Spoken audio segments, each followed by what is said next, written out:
সকালবেলা কি ল্যাদ লাগে ঘুম থেকে উঠতে, এই শীতকালে লেপ থেকে উঠতে ইচ্ছে করে না। তার মধ্যে আমার একটু শরীর খারাপ হয়েছে, তো আরোই উঠতে ইচ্ছে করছে না। তো নিচে এসে দেখলাম শাশুড়ি মা চাউমিন বানাচ্ছিল, তো ব্রেকফাস্টটা আজকে করে নিয়ে স্নান করে আজকে একটু স্কিন কেয়ার করছিলাম।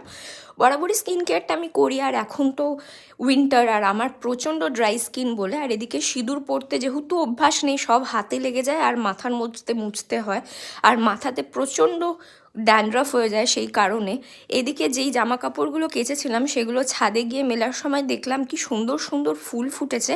শীতকালে সত্যি ফুল দেখতে ভাল লাগে আর একদম স্নিগ্ধ লাগে, মনটাও খুশি হয়ে যায়। তোমাদের লাগে কিনা অবশ্যই জানিও। আর এদিকে চাচু আজকে পুজো করছিল, আর আমি বাইরে দাঁড়িয়ে দাঁড়িয়ে একটু কথা বলছিলাম, দিয়ে সারাদিনই ঘুমিয়েছি।